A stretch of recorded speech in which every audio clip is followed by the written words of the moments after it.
बोला बस गुरुजी काम तो बन ही गया, वही बताइए 24 घंटे वाला हटाइए, जीवन वाला बताइए, जीवन में एक बार कब करना है। बोले बेटा एक बार कर लेगा ना तो जीवन में दोबारा नहीं करना। हाँ गुरुजी कब करना है? गुरुजी बोले ठीक मरने से 1 मिनट पहले शुरू हो जाना।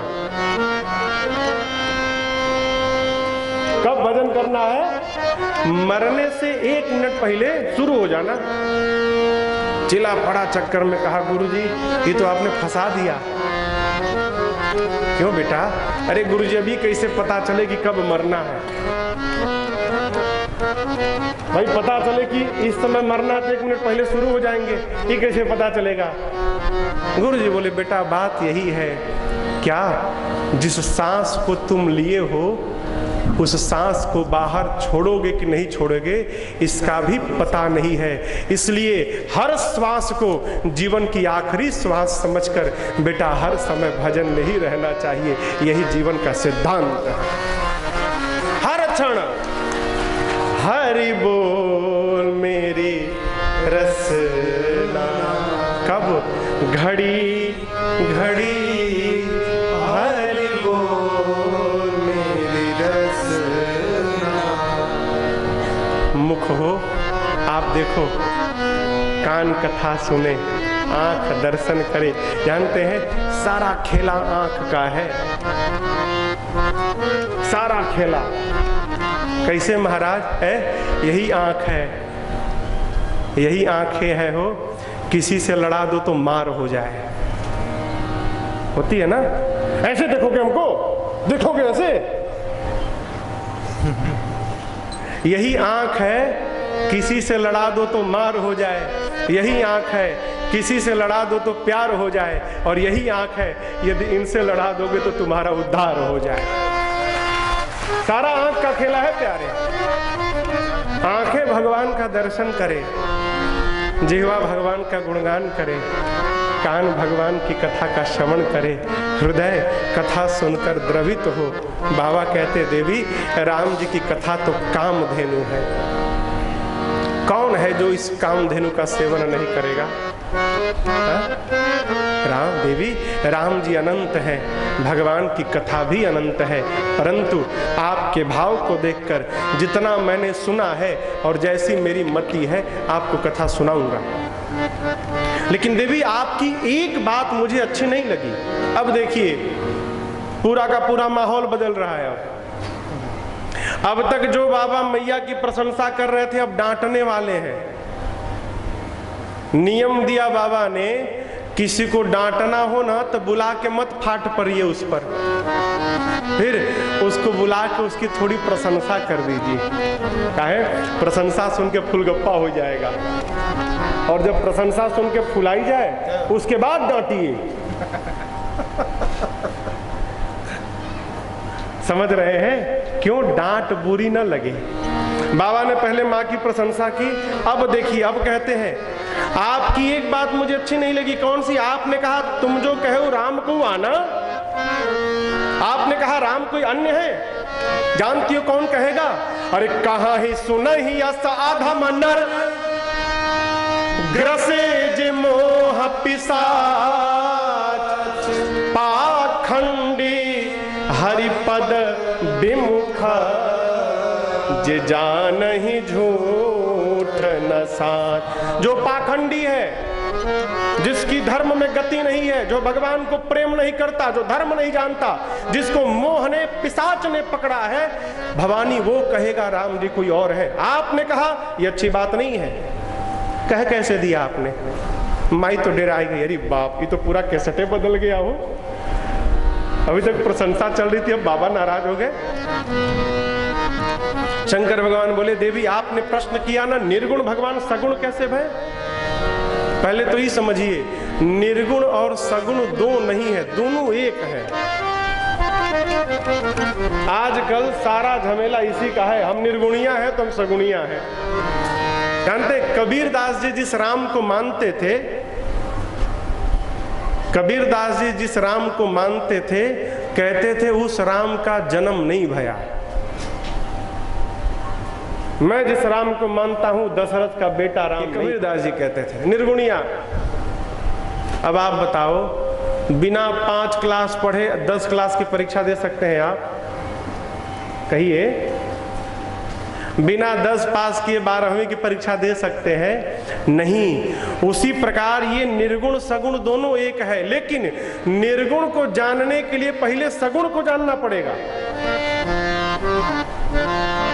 आप समझिए, जो परिवार में हम प्रेम करते हैं ना, इस प्रेम का नाम है राग। भजन के प्रभाव से यही प्रेम परिवार से निकल के और भगवान के सगुण भाव में प्रवेश करता है, तो उसका नाम होता है अनुराग। राग से अनुराग। फिर भजन के प्रभाव से सगुण भाव का प्रेम जब निर्गुण भाव में प्रवेश करता है, तो वही अनुराग बदलता है वैराग में। राग, अनुराग, वैराग। बिना राग से आप अनुराग में नहीं जा सकते, और बिना अनुराग गए आप वैराग में नहीं जा सकते। क्रम है। और सरल आपको बताऊं, जैसे मान लीजिए शैलेश भैया हमको 3 महीना पहले खैरागढ़ में मिले, मार्च में। फरवरी में कोई हमको आकर कहे, मार्च में मिले, अगर फरवरी में हमसे कोई कहता कि आपको रायपुर वाले, जो धूमा वाले हैं ना, रायपुर में रहते हैं, शैलेश जी आपको याद कर रहे थे, तो आप बताओ शैलेश जी का नाम सुन के हमारे सामने क्या स्वरूप आता? कोई चित्र आता क्या? आप बताओ। आप जिसको जानते नहीं है, जिसको जानते तक नहीं है आप, उसका नाम यदि आपके सामने ले ले, हम आपसे कहें आप डॉक्टर भरपिलानी को जानते हैं ना? कलकत्ता के बहुत बड़े डॉक्टर है, डॉक्टर महेश भरपिलानी, आंख के डॉक्टर है। आपके सामने क्या स्वरूप आया? कोई स्वरूप आया? नहीं आया। अब आपसे कहें आप छत्तीसगढ़ के मुख्यमंत्री डॉक्टर रमन सिंह को जानते हैं ना? नाम सुनते उनके चेहरा सामने आ जाएगा। ठीक? हम निर्गुण को मानते हैं, निर्गुण ब्रह्म को मानते हैं, निर्गुण भगवान को मानते हैं। अरे दिनमा भर नाम जपते हो, दिखाई क्या पड़ता है? और जब तक कुछ दिखाई नहीं पड़ेगा, मन कहां से लगेगा? राम राम सुनते हाथ में तीर धनुष धारण किए मेरे राघव जी अखिया के सामने आ जाते हैं, और हमारा मन लग जाता है। सगुण भाव में प्रवेश करिए। भक्ति की ऊर्ध्व गति ही आपको सगुण से निकालकर निर्गुण तक पहुंचा देगी। निर्गुण सगुण दोनों एक है, भेद नहीं है। निर्गुण कौन? जिसमें से सारे सगुण निकले हैं, वही निर्गुण है। ई लंबा है, ई गोल गोल है, ई फैला हुआ है, ई है, ई है, ई है, ये सब अलग अलग आकार। ये निकले कहां से? निराकार से। उनका निराकार नाम क्यों पड़ा? उसी निराकार से लंबा निकला, उसी निराकार से ही चपटा निकला, उसी निराकार से ही गोल निकला। तो उसका क्या आकार है? कोई आकार नहीं, इसलिए वो निराकार है। निराकार कौन? जिससे सारे आकार निकल जाएं, उसी को निराकार कहते हैं। इससे बाहर निकलिए निर्गुण सगुण से। शंकर भगवान बोले निर्गुण सगुण, सगुण अगुण दोनों एक है। बाबा कहते हैं सगुण ही अगुण ही नहीं कछु भेदा, सगुण ही अगुण ही नहीं कछु भेदा। गावहि मुनि पुराण बुध बेदा,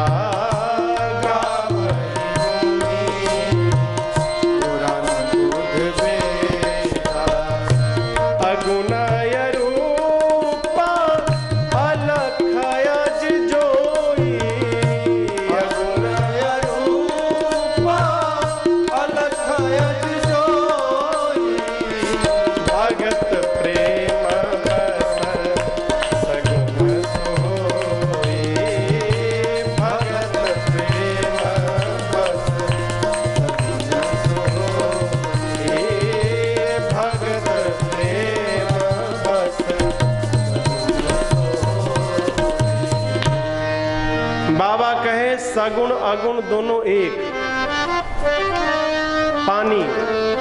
पानी का क्या आकार है? कोई आकार नहीं। जिस बर्तन में रखिए, कटोरी में रखिए कटोरी का आकार, गिलास में रखिए गिलास का आकार, थाली में रखिए थाली का आकार। वही पानी जब बर्फ का गोला बनता है तो आकार मिलता है ना। है तो वही पानीय है, जो पानी था वही बर्फ का गोला है, लेकिन बर्फ के गोले को आकार मिला, पानी का कोई आकार नहीं होता। बर्फ का गोला साकार है और पानी निराकार है। यही भगवान का स्वरूप है। मैया ने बोली आते कब है? बाबा बोले केवल एक कारण है। का भगत प्रेम बस सगुण सोई। भगवान क्यों आते हैं? समझिएगा, भगवान ज्ञान के कारण नहीं आते, भगवान वैराग्य के कारण नहीं आते। भगवान क्यों आते हैं? भगवान केवल और केवल प्रेम के कारण आते हैं। भक्त के प्रेम के कारण। कथा कहती है भगवान को बुलाना है तो कुछ मत करिए, केवल प्रेम करिए। किसको करे महाराज? सबको करिए, सबको करिए। देखिए दो हाथ है ना, दो ही हाथ से कितने लोग से झगड़ा कर सकते हैं आप? फिल्म में नहीं, फिल्म में तो एक अकेला आदमी हजारों को मार देता है ना, सही में। आप दो हाथ से 50 आदमी के साथ लड़ सकते हैं क्या एक साथ? कहिए कहिए, 50 आदमी से लड़ सकते हैं? नहीं लड़ सकते। लेकिन यही दो हाथों को एक साथ जोड़कर और प्रेम से प्रणाम करके आप 50 नहीं 50,000 को अपना बना सकते हैं एक साथ में। प्रेम से हथवा जोड़ के और प्रेम करके 50,000 को अपना बना सकते हैं। प्रेम करिए भाई बाप, सबको प्रेम करिए। क्यों? भगवान केवल और केवल प्रेम से आते हैं, दूसरा कोई कारण नहीं है। क्या प्रेम था सबरी का हो? आप कल्पना करिए, आपसे हम कह दें कि हम आपके घर आएंगे, गौरी शंकर जी, हम राजनाथ गांव आएंगे, कितने दिन प्रतीक्षा करेंगे? 1 साल, 2 साल, 3 साल, 5 साल, 10 साल? महाराज ब्लफ मार के चले गए। 5 साल बहुत कह दिए, हम मान लेते हैं 5 साल बाद आप आशा छोड़ देंगे, है ना? झूठ बोल के चले गए, आना होना नहीं, बिना मतलब में आएंगे। शबरी को जब गुरुजी ने कहा था कि बेटी मेरी तपस्या इतनी नहीं है कि मुझे राम का दर्शन मिले, लेकिन तेरी तपस्या मैं देख रहा हूँ, दर्शन के लिए तुझे नहीं जाना पड़ेगा, तुझे दर्शन देने के लिए राम चल के तेरे पास आएंगे। गुरुजी जब बोले शबरी जवान थी, क्या थी? जवान थी। राम जी जब पहुंचे उस समय तक शबरी बुढ़ा गई थी। लेकिन इतने वर्षों में एक पल के लिए भी शबरी के मन में ये भाव नहीं आया कि लगता है गुरुजी झूठ बोल के चले गए। विश्वास था उसको, गुरुजी कहे हैं तो राम जी तो जरूर आएंगे। दिनवा भर कहती थी आज राम आएंगे, आज तो मेरे राम जी पक्का आएंगे, हाँ पक्का आएंगे, आज मेरे राम जी आएंगे। और रात तक जब नहीं आते थे ना तो कहते थे कि हो सकता है कहीं फंस गए होंगे, कल जरूर आ जाएंगे। यही क्रम चला कब तक? वर्षों तक। लेकिन कभी भी शबरी ने ये आशा नहीं छोड़ा कि मेरे राम जी नहीं आएंगे। ऐसी प्रतीक्षा जिस दिन हम लोग करना प्रारंभ करेंगे, शबरी की तरह हमारे दरवाजे भी राम जी आ जाएंगे। करने वाला कौन है? कौन बुलाना चाहता है? आप बताओ, कौन बुलाना चाहता है भगवान को? कौन देखना चाहता है? कोई नहीं देखना चाहता। हम मंदिर जाते हैं अपने स्वार्थ के लिए जाते हैं। कोई भगवान के प्रेम में मंदिर जाता है? कोई नहीं जाता। विवेकानंद जी ने पूछा गुरु जी से, गुरुदेव आपको माँ का दर्शन होता है, हमको कब मिलेगा? बोले बताऊंगा। ले गए गंगा जी में नहलाने, जैसे विवेकानंद जी डुबकी लगाए, गर्दनिया पकड़ के दबा दिए पानी में। विवेकानंद जी लगे तड़पने, गुरु जी दबाए हैं पानी में। अब ये क्षण आ गया कि अब प्राण निकलने वाला है। ठीक उसी समय गुरु जी ने बाहर निकाल दिया। विवेकानंद तो बरस पड़े, प्राण ले लेते हमारा, ये क्या मजाक था, विनोद था। बेटा मैं भूल गया बेटा, मैं भूल गया, तुमको दबाया हूँ, माफ करो। नहा धोवा कर गुरु चेला चले। रास्ते में रामकृष्ण परमहंस जी ने विवेकानंद जी से पूछा, बेटा मैं जब तुमको पानी में दबाया था तड़प रहे थे तुम? कहा गुरु जी बहुत तड़प रहा था गुरु जी, मैं बाहर निकलने के लिए कितना बेचैन था गुरु जी, आप उसकी कल्पना नहीं कर सकते। तब गुरु जी ने कहा, बेटा तूने प्रश्न किया था कि मुझे माँ का दर्शन कब होगा, उत्तर आज सुन लो। आज जितनी तड़प उस पानी से बाहर निकलने के लिए तुम्हारे भीतर थी, जिस दिन माँ को देखने के लिए उतनी तड़प आ जाएगी, उसी दिन तुमको माँ का दर्शन प्राप्त हो जाएगा। तड़प तो जगाइए। कोई भी आदमी आता है ना, बड़ा आदमी, तो लोग घर की सफाई करते हैं। तनिक चादर बदल दो, चादर बदलो, साफ चादर लगाओ, तनिक स्प्रे मार दो, तनिक रोज वाला मारो स्प्रे, मकौआ मारो घर में। देखो तनिक वो पाँव साफ कर रखो, दूसरा बाल्टी साफ करके रखो। करते हैं ना कि नहीं करते? इधर भगवान को बुलाना चाहते हो तो कभी इसकी सफाई किए हैं क्या? इसमें इतना कचरा भरे पड़े हैं, वो इतना आगे क्यों बढ़ गया? उसका कपड़ा मेरे से अधिक सफेद क्यों है? ये कचरा बड़े हैं, कैसे भगवान आएंगे? अरे हमने आंगन नहीं बहारा, इधर वाला, हमने आंगन नहीं बहारा, कैसे आएंगे भगवान, कैसे आएंगे भगवान। चंचल मन को नहीं संभाला, चंचल मन को नहीं संभाला, कैसे आएंगे भगवान, कैसे आएंगे भगवान।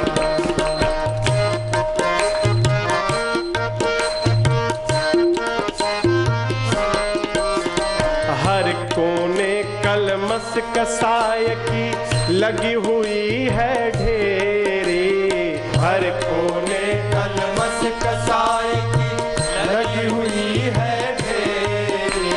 नहीं ज्ञान की किरण कहीं भी, हर कोठरी अंधेरी, नहीं ज्ञान की किरण कहीं भी, हर कोठरी अंधेरी। आंगन चौबारा अंधियारा, आंगन चौबारा अंधियारा, कैसे आएंगे भगवान, कैसे आएंगे भगवान। हमने आंगन नहीं बहारा, आंगन नहीं बहारा, कैसे आएंगे भगवान, कैसे आएंगे भगवान।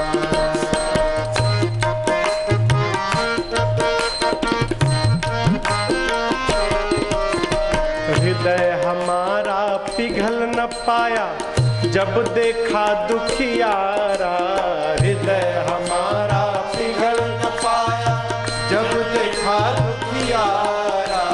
किसी पंथ भूले ने हमसे पाया नहीं सहारा, किसी पंथ भूले ने हमसे पाया नहीं सहारा। सूखी है करुणा की छाया, सूखी है करुणा की छाया, कैसे आएंगे भगवान, कैसे आएंगे भगवान।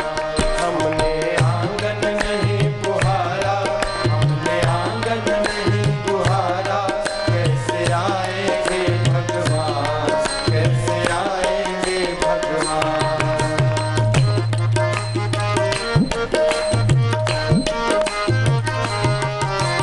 निर्मल मन हो तो रघुनायक माँ शबरी घर जाते, निर्मल मन हो तो रघुनायक माँ शबरी घर जाते।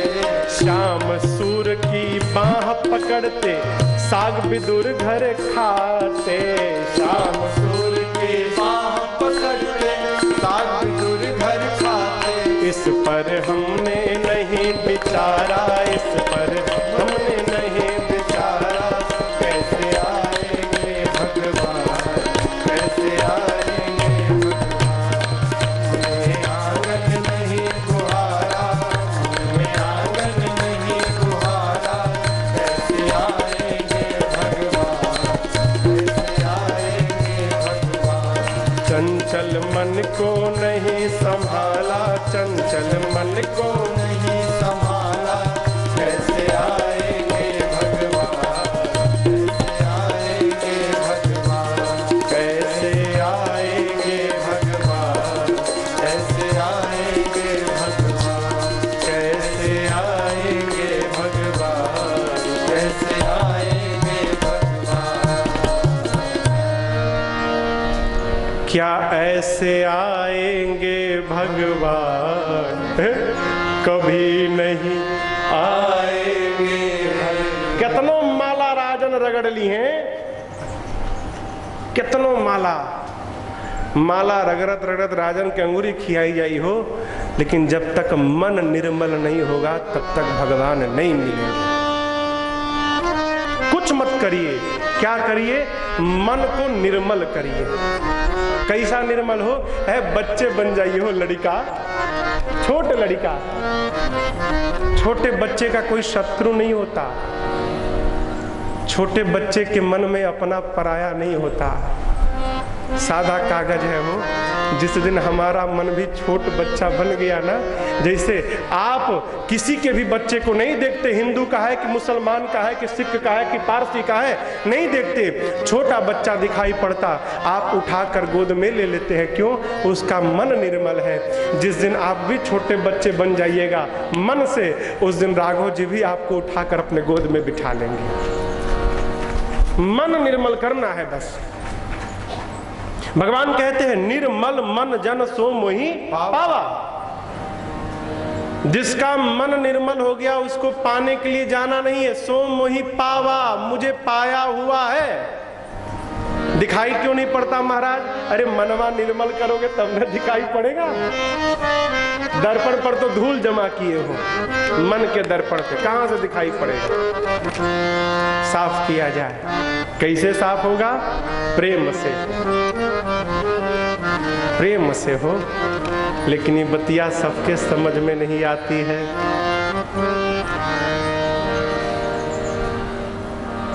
बाबा कहे माँ से, भवानी राम जी का ना आदि है ना अंत है, बिना पांव के चलते हैं, बिना हाथ के सबको व्यवहार करते हैं सबके साथ, बिना आंख के देखते हैं, बिना मुख के भोजन लेते हैं, बिना जिह्वा के सबसे बड़े वक्ता है, बिना नासिका के सुगंध लेते हैं, बिना शरीर ही स्पर्श करते हैं। कौन? राम जी।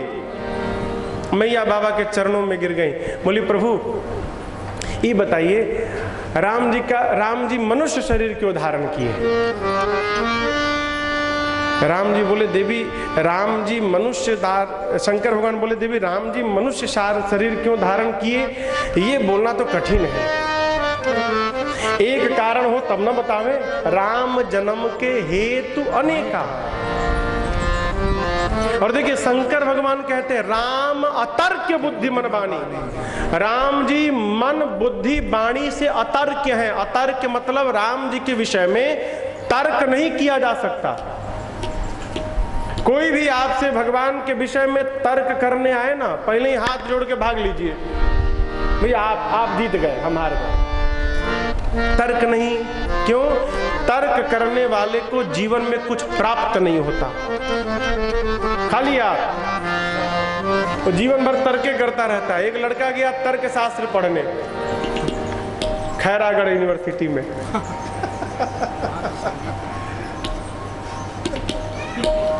तर्क शास्त्र पढ़ के आया 5 साल बाद। माँ ने देखा, माँ बेचारी आरती लेके आरती उतारने लगी बच्चे की, लाड़ लड़ाई ले जाकर बिठाई। 5 साल बाद बेटा आया तर्क शास्त्र पढ़ के। बाप बैठा था, बेटा गया बाप को प्रणाम करके बैठ गया। माँ एक प्लेट में 2 लड्डू लेके आई, कही बेटा मीठा पानी पी ले। माँ ने कहा नहीं माँ। बेटे ने कहा माँ पहले मैं बताऊंगा कि मैंने क्या पढ़ा है। माँ बोली कुछ भी पढ़ा वो मेरे को कहाँ मालूम, मेरा बेटा आ गया, मेरे लिए सब कुछ आ गया, मिठाई पकाओ। नहीं माँ मैं बताऊंगा क्या पढ़ा हूँ। अच्छा बताओ। बच्चे ने कहा माँ कितने लड्डू हैं? माँ ने कहा कौन पढ़ाई पढ़ लिया? आँख ठीक है ना? है 2 लड्डू सामने है, 2 लड्डू है। इसमें क्या पूछने की बात? बच्चा बोला यही तो बात है माँ, क्या पढ़ाऊं, देख लड्डू 2 नहीं 3 है। माँ कहा है ना ठीक, कौन सी पढ़ाई पढ़ लिया भाई, 2 लड्डू को 3 बता रहा है। कहा यही तो पढ़ा हूं, देखो तर्क से सिद्ध करूंगा 3 लड्डू है। कैसे? बोला ये 1 ये 2, 1 2 कितना हुआ? माँ बोली 3, तो हुआ ना 3 लड्डू। अब माँ बोली बेटा 1 2 तो 3 होता है, सही है, लेकिन लड्डू तो 2 ही है। अब लड़का बोले 2, माई बोले, लड़का बोले 3, माई बोले 2। माँ मानने को तैयार नहीं कि 3 लड्डू है। बाप बेचारा सुन रहा था, नहीं रहा गया तो कुर्सी लेके आके वो भी बैठ गया। पत्नी से कहता है तुम मूर्ख हो, तुमको क्या मालूम, 5 साल पढ़ा है, सही बोल रहा है, 3 लड्डू, 3 लड्डू है बेटा, एकदम सही बोला। बाप ने क्या किया, 1 लड्डू अपने खा गया, दूसर का लड्डू माई को खिला दिया। अब बोला बेटा तीसर का तू खा ले।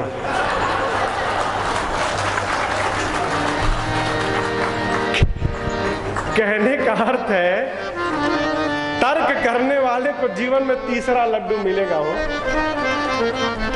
तर्क करोगे ना, तीसरे लड्डू मिलेगा, कुछ मिले उलेगा नहीं। इसलिए जीवन में कभी तर्क नहीं करना चाहिए। और विशेष करके भगवान के बारे में शंकर जी स्पष्ट कहते हैं, राम अतर्क बुद्धि मन बानी, प्रभु राम तर्क से परे हैं। इसी कारण जन्म भया ये कहना मुश्किल है। हाँ, जैसा कारण मुझे समझ में आ रहा है मैं बता रहा हूँ। बाबा ने बताया राम जी के जन्म लेने का कारण, बोले जब जब होई धर्म के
प्रभु धरी विविध शरीरा, तब तब प्रभु धरी विविध शरीरा, हरहि कृपा निधि सज्जन पीरा, हरहि कृपा निधि सज्जन पीरा, सोई जस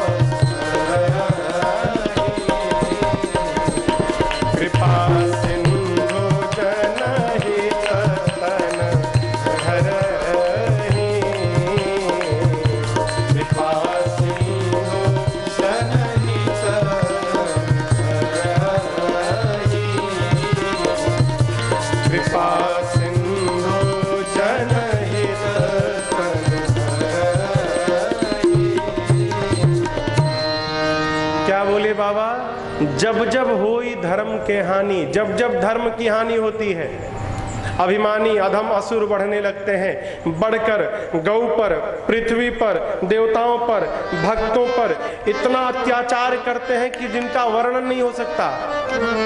तब तब भगवान विविध स्वरूप में आते हैं। संत कहते हैं भगवान 5 स्वरूप में आते हैं। पहला स्वरूप अंशावतार, वराह, कक्षप, हयग्रीव, मत्स्य, ये जितने अवतार हैं भगवान के अंशावतार। दूसरा अवतार होता है आवेशावतार, भगवान बुद्ध और भगवान परशुराम, ये आवेशावतार। तीसरा अवतार है विशिष्टावतार, भगवान नरसिंह विशिष्टावतार है। चौथा अवतार होता है पूर्ण अवतार, परमात्मा राम, परमात्मा कृष्ण, और कलयुग के चौथे चरण में परमात्मा कल्कि, ये पूर्ण अवतार है। और पांचवा अवतार है महापुरुषावतार। जितने जगत गुरु है, आदि शंकराचार्य भगवान, आदि रामानंदाचार्य भगवान, आदि रामानुजाचार्य भगवान, आदि राम वल्लभाचार्य भगवान, जितने आचार्य हैं, जितने संत भक्त अभी हैं, ये सब भगवान के महापुरुषावतार हैं। भगवान इन्हीं 5 स्वरूप में आते हैं और आकर पृथ्वी के भार का हरण करते हैं। बाबा बोले देवी राम जी के जन्म के अनेक कारण, उन अनेक कारणों में से मैं आपको कुल 5 कारण सुनाऊंगा। पहला कारण बाबा ने बताया, भगवान श्री हरि के द्वार पर 2 द्वारपाल थे, जय और विजय। एक बार सनकादिक ऋषि भगवान से मिलने पहुंचे। जय विजय ने रोक दिया, क्यों? प्रवेश वर्जित है, मना किया गया है, कोई नहीं जा सकता। सनकादिक ऋषियों ने जल निकाल कर दे दिया, श्राप, हमको रोकते हो, जाओ दोनों के दोनों असुर हो जाओ। भगवान दौड़कर बाहर निकले, क्षमा याचना करने लगे। कहे मुनियों से, प्रभु क्षमा कर दीजिए। मुनियों ने कहा, प्रभु असुर तो बनना पड़ेगा इनको। हाँ, यदि जन्म लेके असुर वंश में प्रेम पूर्वक रहेंगे तो साफ पड़ेगा, और यदि जन्म लेकर अधर्म के मार्ग पे चलेंगे, बैर करेंगे, तो 3 बार में ही पार हो जाएंगे। तो जय विजय कहेंगे, जब अधर्म करके 3 बार में मुक्ति मिल जाएगी तो हमको पुण्य नहीं करना है, हम तो 3 बार में जाएंगे भाई। सनकादिक ऋषियों ने कहा कि प्रभु जब जब ये शरीर धारण करेंगे तब तब आपको भी जाना पड़ेगा इनको मुक्त करने के लिए। इसी कारण वही जय विजय सतयुग में, तीनों युग में अवतार भैया। सतयुग में हिरण्याक्ष और हिरण्यकश्यप बने, तो हिरण्याक्ष को भगवान वराह ने मुक्त किया और हिरण्यकश्यप को नरसिंह भगवान, पहला जन्म। दूसरा जन्म त्रेता में रावण कुंभकर्ण का भया, जिनको परमात्मा राम ने मुक्त किया। और तीसरा जन्म द्वापर में शिशुपाल और दंत वक्र के रूप में भया, जिनको परमात्मा कृष्ण ने आकर मुक्त किया। ये राम जी के जन्म का पहला कारण। दूसरा कारण, दूसरे कारण में जो तुलसी मैया है ना, मैया ने भगवान को श्राप दे दिया। क्यों? पिछले जन्म में इनका नाम था वृंदा और इनका पति असुरों का राजा था जलंधर, महाप्रतापी असुर था। वृंदा पति के चरणों में निष्ठ थी, परिणाम वृंदा के सतीत्व के कवच के कारण जलंधर को युद्ध में कोई परास्त नहीं कर पाया। यहां तक कि शंकर भगवान भी नहीं परास्त कर पाए। तब भगवान श्री हरि ने छल करके वृंदा के सतीत्व के कवच को तोड़ा और उधर युद्ध में जलंधर मारा गया। वृंदा को पता चला, भगवान को वृंदा ने शाप दिया, आपने मेरे साथ छल किया, वही मेरा पति एक दिन आपके साथ छल करके आपकी पत्नी का हरण करेगा। इतना कह के शाप दिया, भगवान तत्क्षण पत्थर के बन गए। वहीं पर भगवान शालीग्राम भगवान बन गए, पत्थर बन गए। वृंदा ने अपने दाहिने पांव के अंगुष्ठ से योग बल से अग्नि को प्रज्वलित करके अपने आप को जला के भस्म किया। वृंदा के राख से एक पौधा निकला। कौन पौधा? यह तुलसी मैया निकली। तब शालीग्राम भगवान ने कहा, आज के बाद मेरा विवाह तुलसी जी के साथ होगा और जब तक इनका पत्र मेरे भोग में नहीं पड़ेगा मैं भोजन को स्वीकार नहीं करूंगा। ये राम जी के जन्म का दूसरा कारण। 2 कारण को तो शंकर भगवान थोड़ा थोड़ा सुनाए संक्षेप में, तीसरा कारण एक ही लाइन में निपाट गए। बोले देवी नारद श्राप दीन एक बारा, कल्प एक लगते ही अवतारा। एक कल्प में नारद जी ने श्राप दे दिया जिसके कारण भगवान का जन्म हुआ। चौथा सुनिए, मन का रुकी रुकी रुकी क्या बोले? भगवान एक ही लाइन में क्यों निकाल गए शंकर भगवान? इसलिए कि नारद जी पार्वती जी के गुरु जी हैं। कहीं पार्वती जी सुन ले कि गुरुवे जी हमारे भगवान को श्राप दे दिए तो इनको बुरी लग जाएगी बात। अरे काहे किसी के मन को ठुकाना है, चलो सब हम ही कहेंगे, जरूरी थोड़ी है, संक्षेप में सुना दो। मैया ने कहा रुकिए रुकिए, नारद जी ने, नारद विष्णु भगत पुनि ज्ञानी, नारद जी भगवान के भगत है, भक्त ने श्राप दे दिया। देखिए गुरु भक्ति, जो कल आपसे मैं कह रहा था कि आप जिसको अपना मानते हैं अथवा जो आपको अपना मानता है उसके बारे में कोई भी कुछ कहे कान मत दीजिए, विश्वास में रह जाए। पार्वती जी की गुरु भक्ति देखिए, कहती हैं अवश्य भगवान ने कोई ऐसा काम किया होगा कि मेरे गुरुदेव को विवश होकर श्राप देना पड़ा। कहिए भगवान ने क्या अपराध किया? ये नहीं बोल रही है कि हमारे गुरु जी से अपराध हुआ है, भगवान को श्राप दे बैठे ना। कारण कवन श्राप मुनि दीन्हा,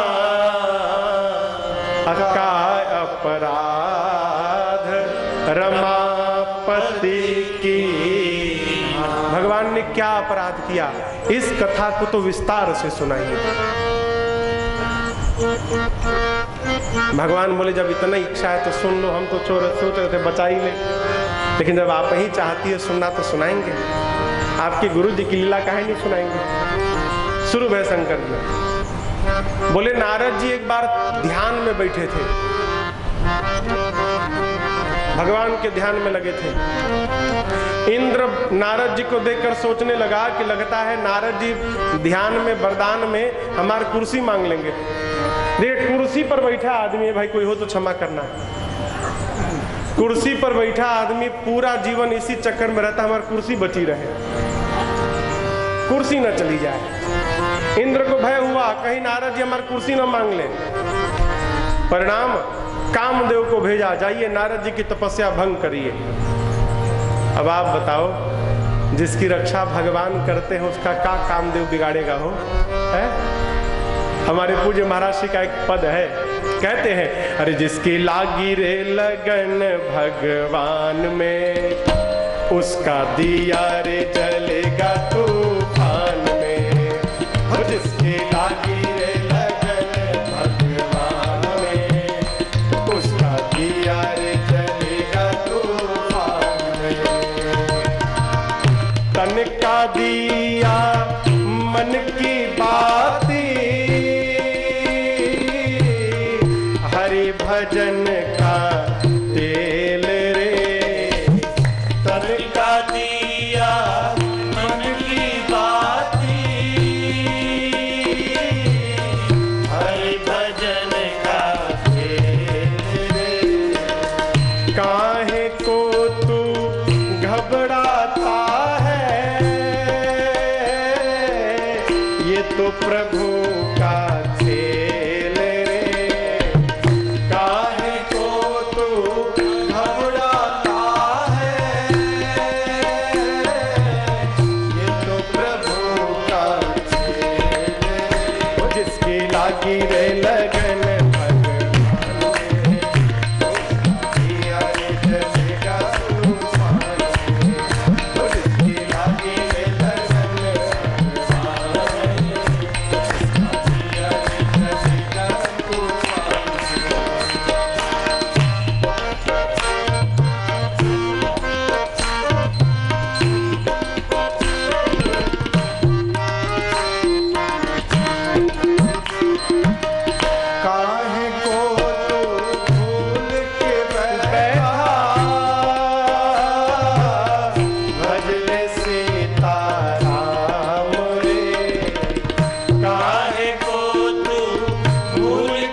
बताइए इस दुनिया में कौन बनाए सबके बिगड़े काम रे। इस दुनिया में कौन बनाए सबके बिगड़े काम रे। अनहोनी को होनी कर दे उसका नाम है